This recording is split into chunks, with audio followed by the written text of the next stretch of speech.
Hello and welcome to Giant Mess, a super sloppy sports and entertainment podcast that's hosted by Giant Mess. That's me, the real Cinch Neil Lynch. I'm a former fourth-string college quarterback and middle relief pitcher with a film and media studies degree. I know I'm a single dad who likes to talk New York Giants football, Mets baseball, movies, TV, and comedy. On today's episode, we're going to be breaking down, recapping, and reviewing and reacting to Big Blue's bonerific loss. I guess it wouldn't be bonerific. It would be just bad. Flat out bad loss to the Washington Commanders, a bad team, on 7 field goals. And then we'll do a little preview of the upcoming matchup against the Cleveland Browns and alleged sexual assaulter Deshaun Watson. So without further ado, let's get it started up in here.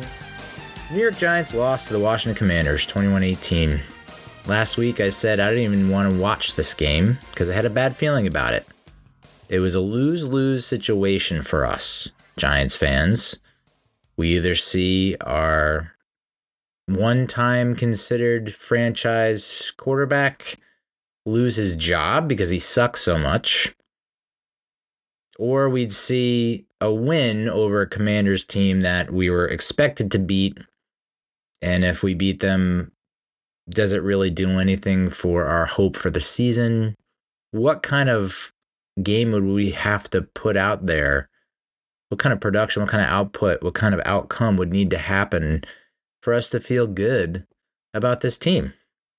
And we just flat out lost 21-18. So I mean, 0-2 start. You know, there was a graphic I saw. It was like, since the playoffs expanded to 7 teams, only 2 teams have made the playoffs that they're starting 0-2. Is last year's Texans and then the 2022 Bengals. I think it was the Bengals, maybe. So, do I think we are the 2022 Bengals? Or is it 2021 Bengals? Or are we the 2023 Texans? I think we are neither. I really do think this is going to be just a shit-tastic season. I really do have the Hope-O-Meter. You know, I think it was The Athletic. They like to publish like the Hope-O-Meter. And the Hope-O-Meter for Giants fans was near the bottom of the league. I think it was like 38%. And I think at this point it's got to be like hovering around 0%.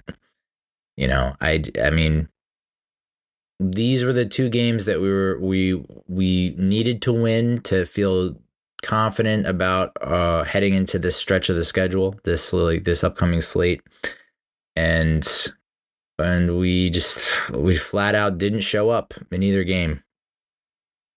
You know, I mean, well, might as well just dive right into it and get this shit over with. We were outgained 425 to 304. We allowed 215 friggin' rushing yards. We had the 1 fumble lost, courtesy Devin Singletary. And we only allowed 1 sack, which I guess that's the bright spot. There are still some bright spots. Are those bright spots enough to keep you engaged throughout the season? Possibly. Is it something that can give you hope for future seasons? Possibly. But it's I am so doom and gloom right now, dude. I just can't. It's hard for me to grasp onto these things, knowing that I've done it for so long. I mean, it's like every year with this shit. You know, every year I talked myself into really just awful bad years. Talking myself into saying like, well, we have a lot of here are the bright spots and here are the positives. And if we just fix this, and this, then we'll be back in the hunt and we'll be back on track. And it's like, nope, just doesn't happen. Just doesn't happen. We're going on, this is like 11, 12 years now of me trying to convince myself and others that the Giants are about to turn around as a franchise, and we don't. And it looks like, as much as John Mara doesn't want to have another regime change, and as much as there's still a healthy section of fans, I think, that don't want to see another regime change, we're not getting better under Brian Daboll. We're getting worse. And I don't know that Joe Schoen, has he shown you enough and done enough to make you think that, oh, we're on the up and up? I don't think so. Washington converted 7 of 14 third downs, and it was like every third and long they picked up the first down, either by penalty or by just a total breakdown in coverage, in assignments, in pursuits, in execution. It was just, I just don't know how you come out and play like this in a it's week 2. How can a week 2 game be a must-win game? This is a must-win game, dude. We need all the wins we can get. And so to lose to a Washington team that got shellacked by the Buccaneers, that has a rookie quarterback, has a really, their defensive line is pretty potent, but the secondary sucks. And for us to come out and play like we did, I put that squarely on Brian Daboll. I really do. It's just good coaches elevate the roster, elevate personnel. They make them better. He has not made anyone better. I mean, Washington had 37 minutes time of possession. We didn't touch the ball in the first quarter until there was 5 minutes left. I mean, look at all these drives. Every drive they didn't have a drive that was less than 8 plays. That's absurd, dude. 16 plays, 9 minutes, 10 plays, 5 minutes, 14 plays, 6 minutes, 9 plays, 5 minutes, 9 plays, 4 minutes, 9 plays, 4 minutes, 8 plays, 2 minutes. Not one of their drives went for under 45 yards. All field goals. 7. I mean, you take away that when they kneeled right before the half, they scored on every drive. They kicked the field goal on every single drive. And it's just and the timing for the Giants is just impeccable. It's you go back to last year, it's if Josh McDaniels still the coach of the Raiders, do the Giants come out and beat them? But no, he gets canned. They bring in AP, Antonio Pierce, and he rallies the troops and they blow him out. Cade York misses a couple field goals last week. They cut his ass. They bring in this other guy off the street, and of course he goes 7-7. It's to me, I said this in my recap of the Vikings game. Brian Daboll is not a head coach.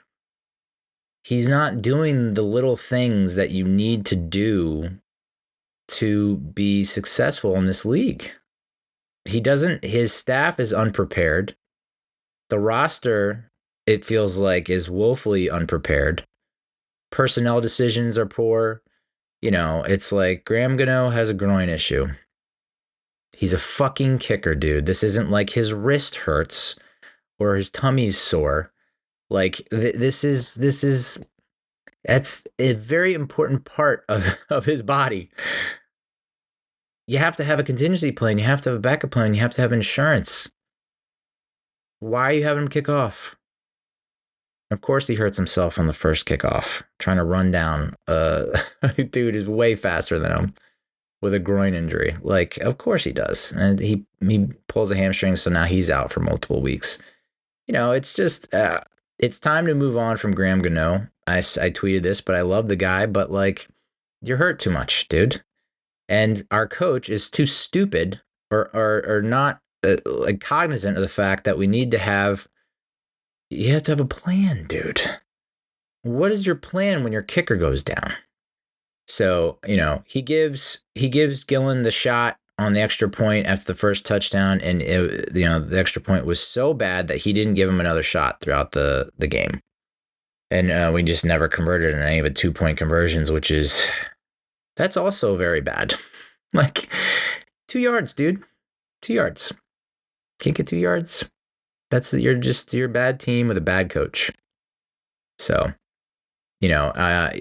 I'm sure behind closed doors, Daboll's bitching and complaining about his players not doing the right things, but it's like it's all on you, dude. It's on you for not whatever you're doing during the week of practice, whatever you're doing to prepare this team is not working. And that is clear and is evident to everyone that sees it. This loss is squarely on Brian Daboll and Shane Bowen, which he reports up to Brian Daboll. So it's Brian Daboll. But they brought in Shane Bowen thinking he'll stop the run. He hasn't stopped the run. They brought in Shane Bowen and said, we're not going to blitz like we did under Wink. We're gonna play it cool, and we're gonna let our defensive rush front four get the pass rush that we need to pressure the quarterback, and they haven't really done that. So for me, it's an easy decision. I think you move on from Brian Daboll, and I don't know that you stick with Joe Schoen, because I don't know that he's, the report cards, the early reports, the early grades, I guess, for him are much better than what we have with Gettleman. So I guess you could consider keeping Shane. I mean, this Brian Birds trade through 2 weeks, not great. Drafted a tackle who's a bust. I don't know. I guess you have to see how his quote unquote players play throughout the rest of this season. And if none of them are taking, let's just start with the Giants offense. We'll start with DJ, Daniel Jones. 16 to 28, 178 yards, 2 touchdowns. He had a QB rating of 100. On paper, that looks good.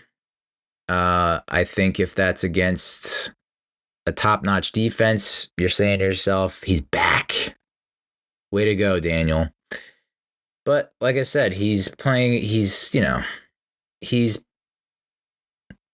against a bad secondary, a bad pass defense with an upgraded offensive line. I just would like to have seen more completions. I think that's he didn't play bad, but that's not the point. When you play a team like this, you need to play great. You need to play out of your mind. And he didn't. He missed some passes. If he has better ball placement to Malik Neighbors, throw to the left instead of going up, down towards the sideline, maybe Neighbors comes up with that. We're at the 2-yard line. He open crosser that he missed that could have gone for big yardage. So there's still some things that he's not clearly seeing. And if he doesn't have Malik Neighbors, it's like, where are we as an offense? Neighbors is a hoss, man. He's a beast. 10 catches, 127 yards, a touchdown. 86 of those yards came after the catch. He did have the big 4th down drop, which with 2 minutes left in the game, that I don't know that would have sealed it for us.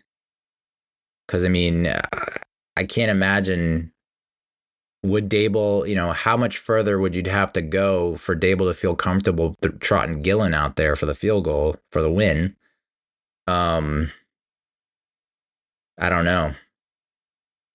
18 targets. That was one of the things that I said after the Minnesota game. I'm like, you can't have a guy like Malik Neighbors and only target him 7 times. And so then and that must have been a point of emphasis throughout the week leading up to this game, because 18 targets feels a bit excessive, but I think for the most part it worked. We had 7 drives. 3 touchdowns. You know, that one, the drive where Singletary fumbled, he was at the Washington 34.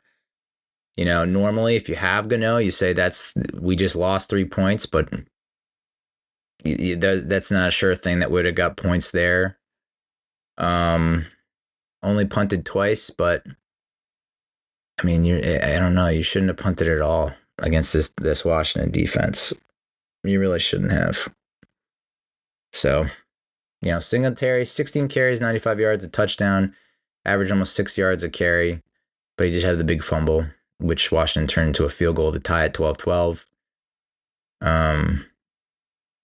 Darius Slayton, 3 catches on 4 targets, 33 yards. He did drop a 2-point conversion, which people are making it out like that was an easy catch to make. Daniel, that's another thing. I don't know that Daniel put that in the best possible place, you know?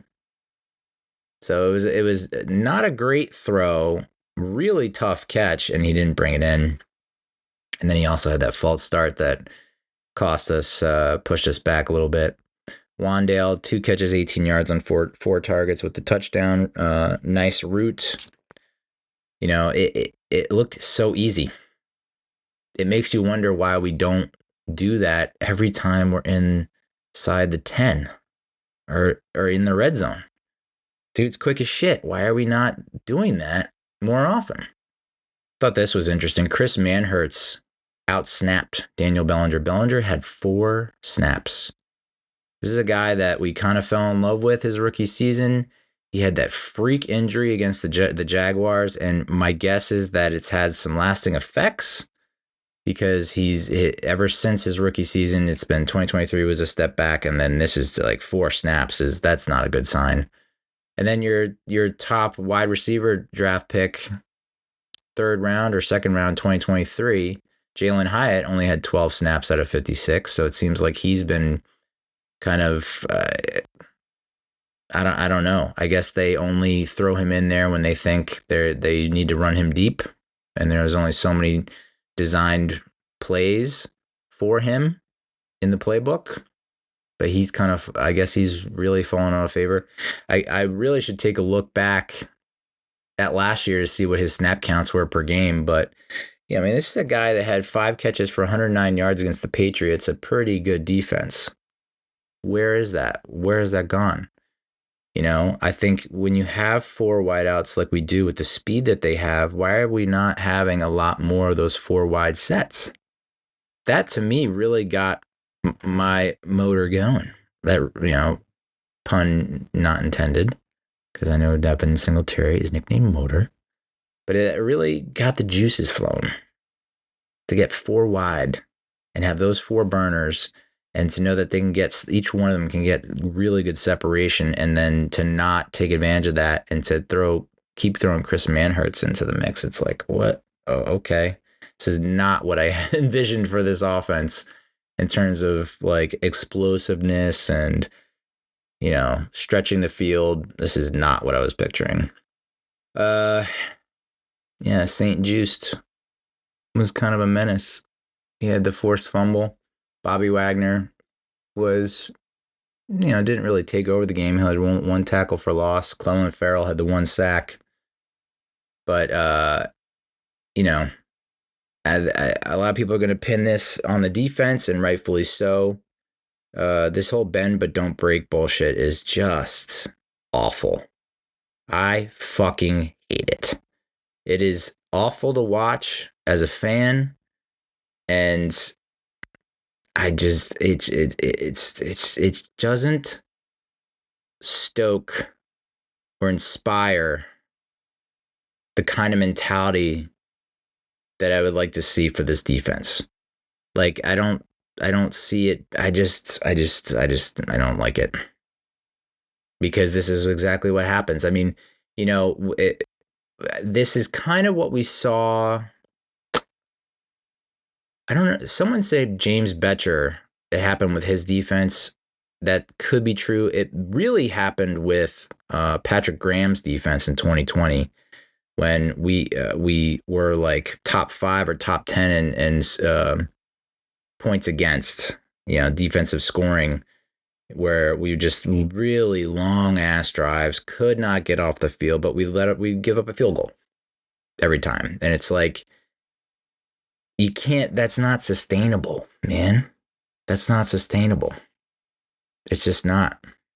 You have to do something to get off the fucking field, especially on 3rd and long. I mean, like, I tweeted it, but like, you might be a bad defense if you let an opposing offense convert multiple 3rd and longs. Once, all right, shit happens.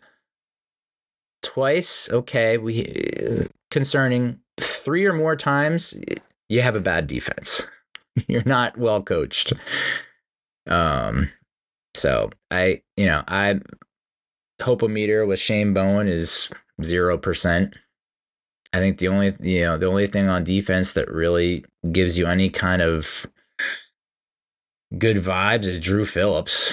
And he is, I mean, I don't know how many snaps he got this time around, but it was definitely more than last week. He had a sack, 2 tackles for loss. Jason Pinnock had 2 sacks. But this is what we're talking about. Like, Shane Bowen was salivating over the fact that we were going to have, I've got Brian Burns and Kayvon Thibodeau and Dexter Lawrence. And with those 3 guys, we're going to generate pressure and they haven't, man. They haven't. It's nuts. It's nuts. I mean, 5 sacks we had. Okereke had 1, McFadden had 1, Drew Phillips had 1, Pinnock had 2.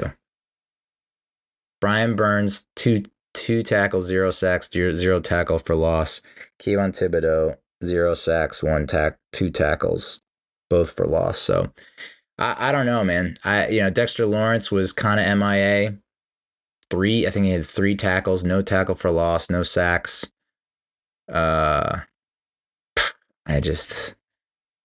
Daniels, a rookie, was good on his first 10 attempts. 10 of 10 for 71 yards. This is coming off of Sam Darnold going like 14 of 14 in his first 14 attempts. He didn't have an incompletion until his 15th attempt. We finished with 10 tackles for loss and 7 QB hits, but again, Washington's O-line, not exactly considered among the best.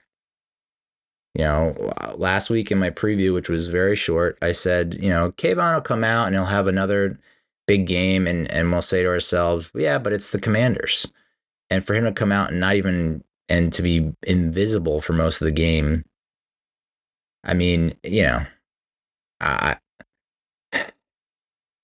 I guess I hope to God Almighty, big guy upstairs, that it really truly is this whole preseason rust thing that people are talking about. Where like guys just didn't get enough reps in live action. I don't know, man. There was, I don't know if I mentioned this last year or the year before, but it was like someone was saying chemistry is a big deal. You have a lot of new people and working with new people, the time to gel and get on the same page and whatnot. It's like, that takes weeks. It's like, I don't know, man. You had all training camp, had preseason. What the fuck were you doing during that time? Like, I just can't use that. I can't see that. It's just not a valid excuse to me. It's like chemistry. 215 yards. Yeah. I mean, and Dable's pissed and throwing down his thing, and like, it's like, dude, and he's getting chippy with reporters, at press conferences and stuff, and it's just like, bro, you're as good as gone. Like, you're as good as gone. Whatever kind of magic you were able to capture in your first season is gonzo, dude. Like, why the fuck is Cordell Flott CB2 right now? I don't know, man. But yeah, the bright spots: offensive line, Malik Neighbors, Drew Phillips. those are the 3. It was really surprising to see Dexter Lawrence like not have that much of an impact on the game, from what I could tell. I get, in my preview, I said I wouldn't be totally surprised or shocked if we lost this game, and it was not shocking or surprising. It's just it's depressing, dude. It's so depressing, so depressing. It's literally kind of feels like the 2014 season, where the reason that I watched and had any kind of remote sliver of fun was just watching Odell do crazy shit. And I guess that's going to be what this season is. It's just like, let's just watch Malik ball out every week. But yeah, I mean, this is such a bad team. This is such a bad team, and we've been such a bad franchise for so long. Ugh. And I invest so much time into them. And I care so much. And 0-2 yet again. 0-2 yet again, dude. Oh. I mean, to throw for 100, I mean, I know we only had 7 drives or whatever, but to throw for 178 yards. I mean, the offensive line is starting to come together, which is nice, but it's just like can't even get up for that. Can't even, like, there's nothing to. We're so fucked. We're so screwed. I mean, his rookie year, Daniel Jones threw 5 touchdowns, 350 yards against a Washington defense. Where was that on Sunday? It's like, yeah, it's 100 QB rating, but I don't. It's kind of like one of the most lackluster, mediocre 100 QB ratings I've ever seen. 6.4 yards per attempt, which is, I guess, average. 7.79 adjusted yards per attempt. I don't know. You just expect more. We're expected to win. We're expected to at least beat the Commanders. Jones plays his best ball against the Commanders, and he came out and he played. I mean, he didn't play bad. I don't know, man. How many snaps on defense do we have? 72 snaps. Dane Belton had only 8 snaps. Isaiah Simmons, 16. You have to think that. I don't know what you have to think. It's just a series of unfortunate events, Lemony Snicket style. You know what I mean? Like, if we franchise Daniel, re-sign Saquon. I was against re-signing Xavier McKinney because I don't know how much he adds. And you just didn't go out and you get a second corner. You trade Leonard Williams, which I get it. He has a big contract, but you then let A'Shawn Robinson walk. And the plan is to roll with Rakeem Nunez-Roche and Elijah Chapman, an undrafted defensive tackle.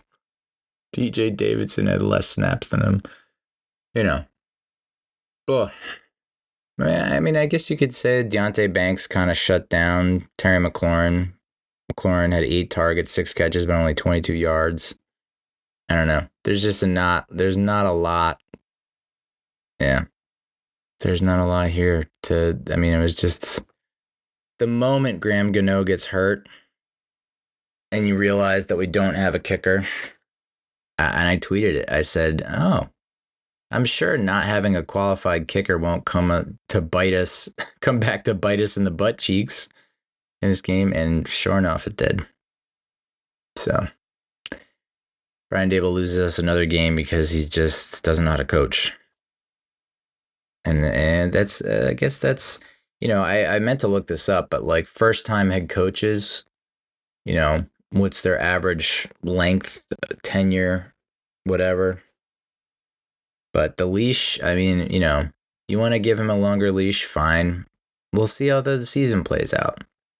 But like I said last week, if it's like 6-11 and there's more missed opportunities and lack of execution and mistakes and whatnot, it's like that's a reflection of the coach. I mean, Jesus, we gave, I'm doing this article about like the top 10 worst Giants offenses of all time in my lifetime, the past 40 years. And, Dan Reeves, Hall of Fame coach, led the Broncos to multiple Super Bowls, comes to the Giants, makes the playoffs his first year, and then the team shits the bed in 95, 96 because just poor all around, just poor drafting, poor free agency pickups on the offensive side of the ball. Defense was pretty solid throughout the 90s. We had pretty much a dominant defense for most of the 90s. I'd say more than half of the seasons or more. And our offense couldn't do jack squat. Why the fuck did you think Dave Brown was an NFL quarterback? Why the fuck did you think Danny Cannell was an NFL quarterback? And also not giving Dave Brown or Danny Cannell fucking weapons. So I think personally, I think Daboll's out of excuses. Like you have legitimate wide receivers. Everyone says, "Oh, we don't have a wide receiver one." Well, we have a wide receiver one now, and even that argument wasn't valid last year because we had guys that could get separation. There's plenty of statistics to back that up. Slayton, Hyatt, Wandale, they get separation. But last year, we didn't have an offensive line that could protect. 85 sacks, second most in NFL history. Now we have an offensive line that can protect. Where are the points? Where are the yards? I'm just so out on Brian Daboll. It's ridiculous. I'm sick of seeing his face. I'm sick of the way he talks, the way he behaves. It's just like he's lost all favor with me. Just making bad decisions left and right. And you had to show him some level of respect for not letting last season get completely out of control and out of hand in a very bad nightmare scenario. He managed to rally the troops and squeeze the most out of them. And now it's like, well, you've got a healthy roster and you're still getting embarrassed and mocked and ridiculed and just putting on awful displays of football. So to me, it's like, I understand the season is over. I just don't know what I need to see out of the team to make me think that to stick with him another season. I mean, I've seen some people saying that we shouldn't have gotten rid of Pat Shurmur. I don't know about all that. I would have, they would never have done it, but maybe you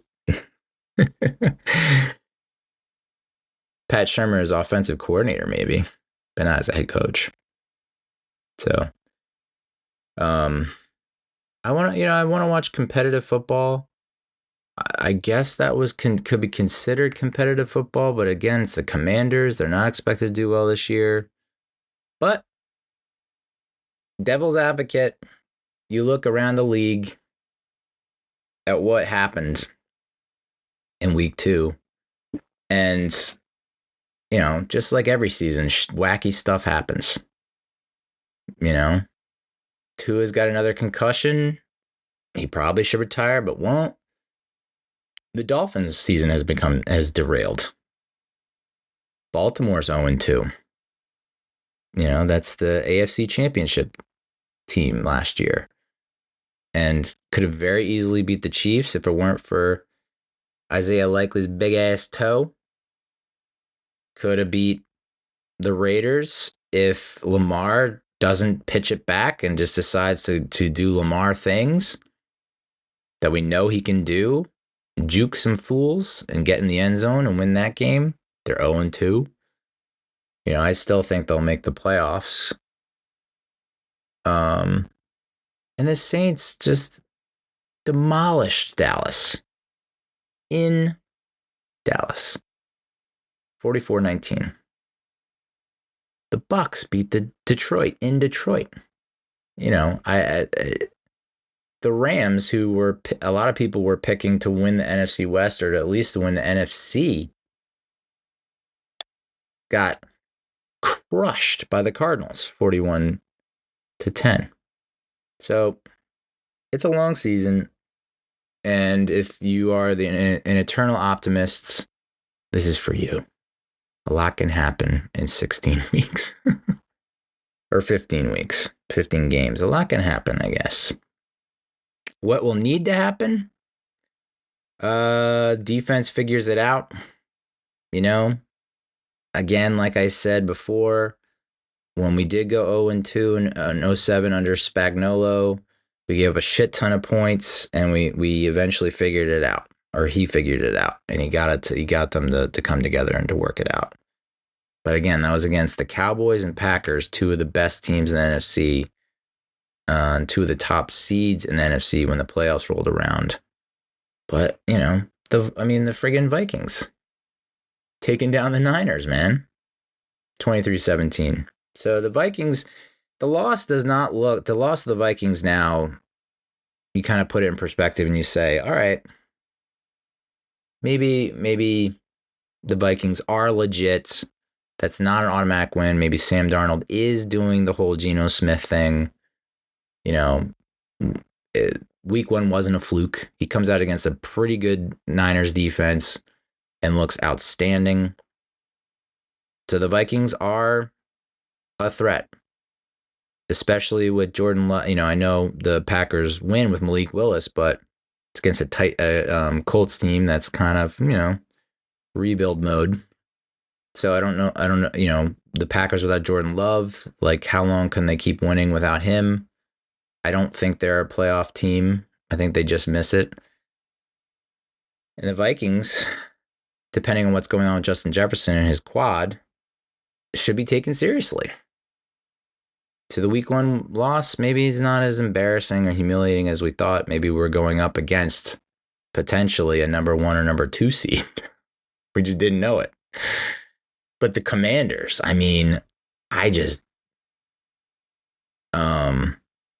don't know. The Commanders had 10 penalties and just shot themselves in the foot multiple times over and over and over again. So it could, personally, I don't know. It actually could have been worse for the Giants. It's just the self-inflicted wounds and for the Commanders. So, got to feel for the Bengals, man.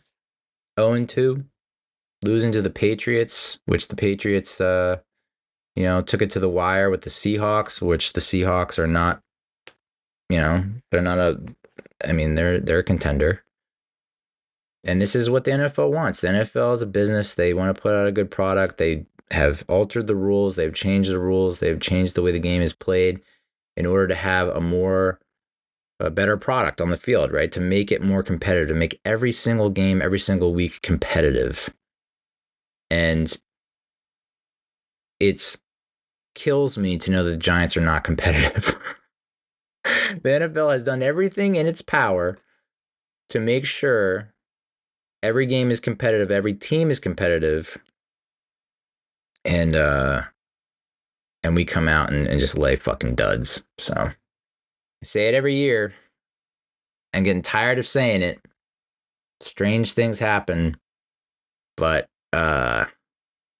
I'm sure just going over all these horrific seasons that we've had over the past of my lifetime, it's always, we get off to like a 0-5, 1-7, 2-8 start. And then, we go on a run, like a 3 or 4 game win streak. And all of a sudden it's like, we're in the hunt. Like, we just need this. And it's just like, I don't know if I'm going to get on that bandwagon this year. It kills me to say it, but it's just like, I'm not going to be talking playoff picture. I'm not going to be talking playoff hunt because it's just, there's not enough there. It's just not clicking. You know, the playoff team with a playoff quarterback scores when they're on the 1 yard line twice at the end of halves against the Buffalo Bills last year. They convert the 2-point conversion against the Rams to win the game. You know, they hit the open tight end for a touchdown against Philly. They're like, it's just a play here or there. It's little things, little plays every down. And we just don't do it. And I don't see it turning around, you know? And, NFL, not for long. McAdoo, playoffs first year, doesn't even make it through his second year. We gave Shurmur 2 years. Judge got 2 years. When your team does not look competitive, I don't know, man.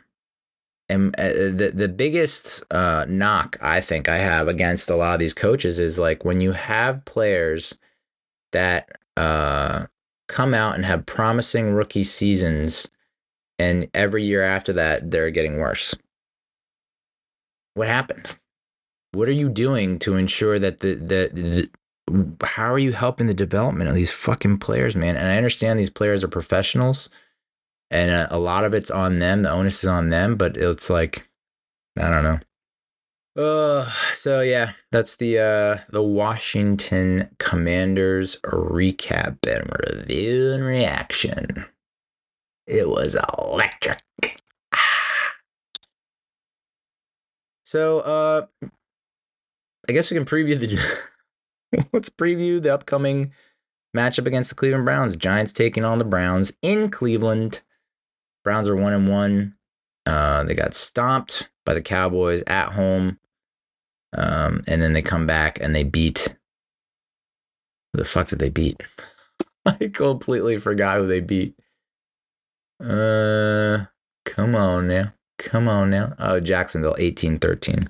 So, but, judging by what, I only saw one tweet, but it's from Chaps from Barstool. He was saying that the Jaguars look lifeless. So I don't know that that's like a,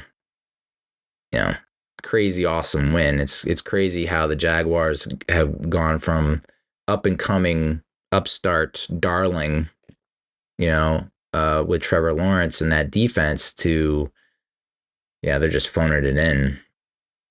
They're going through the motions. I don't know what's going on there, but yeah, Browns eke out a win against the Jags. It was in Jacksonville, maybe.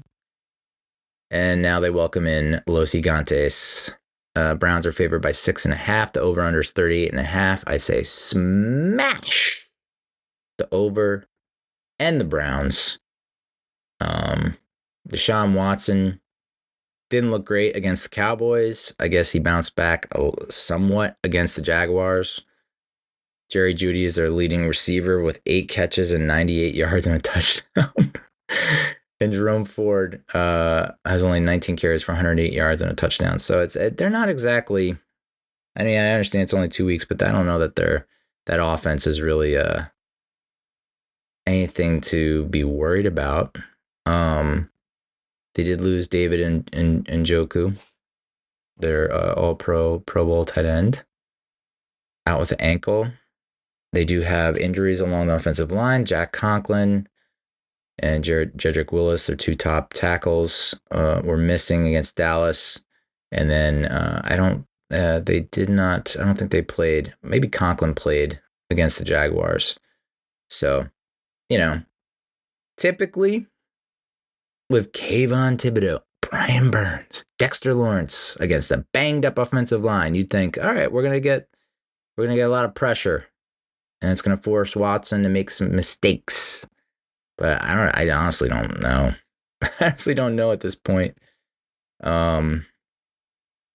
We get to match up against our old buddy, Dalvin Tomlinson, although he's been kind of limited in practice with a knee. They do have Myles Garrett. So that'll be a good, I guess, things to watch for, not a win, but you can watch the offensive line and see how they stack up. It would be a good barometer, litmus test for that offensive line against Myles Garrett and the like. Last 5 matchups. Last time we faced up against the Dogs and the Dog Pound was at MetLife. We lost 20-6. This was the COVID year. It was the week of Christmas, December 20th, 2020. Jason Garrett had COVID, so he was done. He couldn't coach. James Bradbury had COVID, so he couldn't play. Freddie Kitchens was elevated to OC, didn't do a whole lot. And Daniel Jones was hurt. Colt McCoy played. He's coming off that. He was coming off that a game where he didn't lose the game against Seattle, where we upset Seattle in Seattle, 17-12. So we thought, oh, maybe Colt McCoy's got something in that tank. Got that magic. And no, he did not. So we lost 20-6. Baker Mayfield went off. And I think the Browns went to the playoffs that year. Before that, it was November 27, 2016. Giants won 27-13 in Cleveland. I believe JPP had an interception return for a touchdown. I think OBJ had himself a day. Little did he know he would be in Cleveland only 3 seasons later. October 7, 2012, we got down early to Cleveland at home, but ended up coming back with a vengeance. 41-27 final score. October 13th, 2008. 2008 was a great season, and the only really bad loss we had was against Cleveland, in Cleveland on a Monday night. We looked like shit, lost 35-14. I think Eli threw a pick 6, something like that. And then September 26, 2004, I believe Kurt Warner was our QB at that point, and we won 27-10 at home. Browns lead the all-time series 28-22-2. And I mean, this is not going to be a fun game to watch. just putting it out there. This is going to be another game where I don't think it's going to be that fun to watch. I think, actually, now that I think about it, I don't know. 21, 39. Oh, that line, 38.5 over under. 31. Maybe I would go under on that one. Anyway, the Browns are 22nd in points per game, 22nd in points allowed per game, 24th in takeaway differential, 25th in passing yards per game, 20th in rushing yards per game. Defensive passing yards allowed per game is 13th, and then they're 14th in defensive rushing yards allowed per game. So defense last year was arguably the best, one of the best top 3 defenses in the league. And this year, not quite there, more average than we're accustomed to. The offense just can't figure it out. At least, they used to have a pretty staunch run game. Nick Chubb obviously hurt, so he's out. But Amari Cooper, I have him on my fantasy team. He fucking sucks. He's dropped a touchdown. He just drops left and right. I don't think Watson is ever going to really figure it out. It seems like every time he gets going, he gets hurt. I think they miss Joe Flacco. And we're pretty shitty across the board. 30th in points scored per game, 25th in points allowed per game, 20th in takeaway differential, 23rd in passing yards per game, 21st in rushing yards per game, 18th in passing yards allowed, 27th in rushing yards allowed. So if there ever a time for the Browns to get the run game back on track, it would be against us jabronis, us buffoons. So who knows? Now we go in there and maybe we are able to run the ball, and maybe we put together some long drives, and maybe we do squeak out a win. I don't know that I feel. I don't know how I feel about that, because it just seems like the Browns are not the same Browns from last year. Yeah, it'll be a big win, But again, the big test comes against the Cowboys on Thursday night. So if we come out, we go into Cleveland and we get our doors blow out. It's like, oh boy, things are going to get real ugly. I don't know. I don't know if you have the kind of guys in that clubhouse to keep things together. I mean, the Giants tend to pride themselves on drafting guys that have these qualities, these traits, these characteristics. But you come out and you lose by multiple scores to the Browns. I think we're in for. I think Amazon might try and flex out of that game, even though it's not possible on Thursday night against the Cowboys. So, but you can get a good sense of like which teams are on the right path, on the right track, and that will probably have a decent or have the best shot of doing well this season, even through 2 weeks. And I don't really know that there were any indications in this game or the previous game that the Giants are going to turn it around, which is tough because for the most part, you're healthy. It's like last year, well, injuries, so many injuries. And that's the reason why. And then this year, it's like, well, we don't really have the injuries. I mean, other than Gano. Which, let's see how fucking Dable handles this one. Because our kicking cost us multiple games last year. And depending on who they decide to go with and roll with this season, they could cost us multiple games this season. So, crazy to think that the fucking mismanagement of the kicker is the reason why someone would lose their job. But it's like, this is what the head coach position is. You are responsible for the entire team, all 3 units, your staff. They're all reporting up to you. You are managing them, and you are failing miserably. So who knows? Maybe there's, I mean, I know it's weird for me to bring the Mets into this conversation, but the Mets were fucking dog shit for the vast majority of the first half of the season. At one point, they were 22-33, 11 games below 500. People were writing them off. It was the end of May. They had a team meeting. And now they have the 3rd wild card spot. Team meeting. Francisco Lindor, struggling. Could not buy a hit. And then he's now, he should win the MVP. He probably won't, but he should. Because Ohtani doesn't deserve it as a DH. But, I know it's baseball. This is football. But I don't know where. I don't. Unless you do. All right. We have a problem. The Giants stink. What's the solution? I think it's on Shane Bowen to fucking figure it out. Because, like, you're not really missing guys on your defense. All the guys that you wanted are there. Are they doing what you want them to do? I guess not. Why is that? Well, new system. Guys have to learn a new system. But is it really as simple as, they brought back Adoree Jackson. He's not even starting. Not playing a ton of snaps. So it's like, I don't know. And your top guys are not doing top things.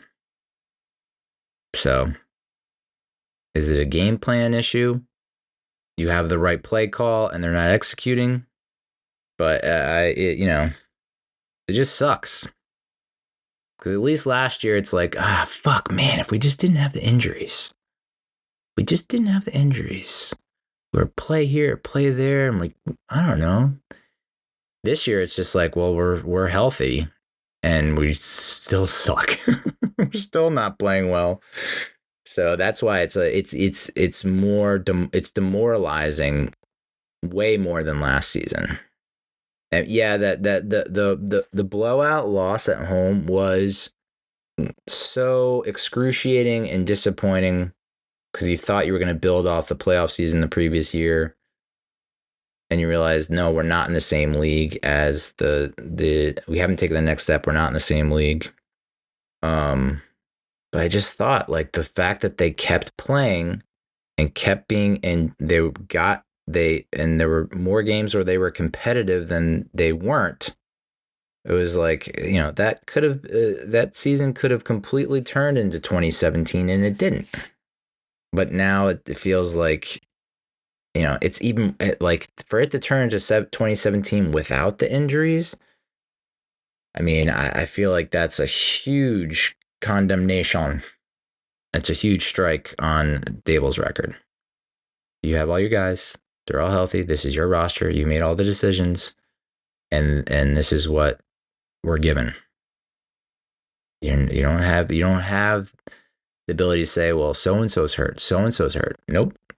Those aren't, Gano is only your only major big injury right now. Cost us the game on Sunday. If he makes the wrong decision with bringing in a kicker, it could cost us the game on this Sunday and on Thursday. Like, it could cost us multiple games. So, oof. Lowest of the low right now as a Giants fan. I know I'm supposed to think positive, right? Positive affirmations. I am willing to watch this team. That's all you're going to get. I'm willing to watch them. I am unwilling to give myself to them emotionally anymore. You can tell I've been in therapy. Like, I'm unwilling to let them steal my joy anymore. I was furious last week. I thought we would put together, like, this would be a huge, like, if we win this week, if we won against the commies, like, I don't know that shows me much. It was like Cleveland and Dallas were the ones that, we're going to see what we have. And the fact that we lost to Washington is all you need. That's all you need. That's about, I've said it before, but like, and I've said it before, like the Super Bowl season that, 2007, we lost to a bad Washington team, a backup at home where I think Shockey got hurt. I was there. It was like, what the fuck is going on? Like we said, 2008, we had that weird blowout loss to the Browns on Monday night when we were a juggernaut. So there are some fluky things that can happen. And here's the positive. Maybe we chalk it up to that. Maybe we just chalk it up to that. We walked through the entire game, and that's what we get for our efforts. And first week was we didn't know what we were dealing with. Second week is maybe we expected to go in there and win, and we didn't. Third week, like, that was a wake-up call. And now third week we go and we take it out on Cleveland. I guess that's the hope. Again, I have no hope.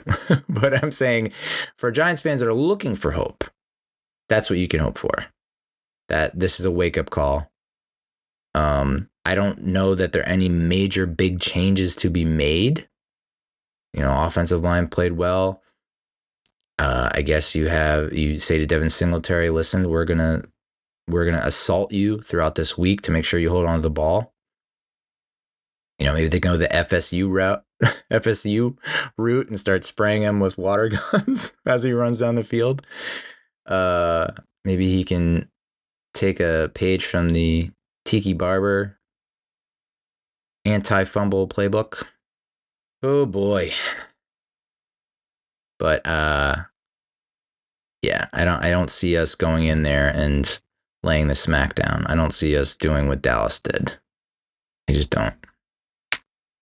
Is Washington a better offense than Cleveland? I didn't think so, but yeah, I guess Washington does have a better offense than Cleveland. So, but no, we're going to lose by multiple scores. And then we had to go in front of the entire nation and take an absolute whipping from Dallas. Cool. All right. Well, so glad I could bring a ray of sunshine to your life, to your day, to your week. I swear I am taking my antidepressants.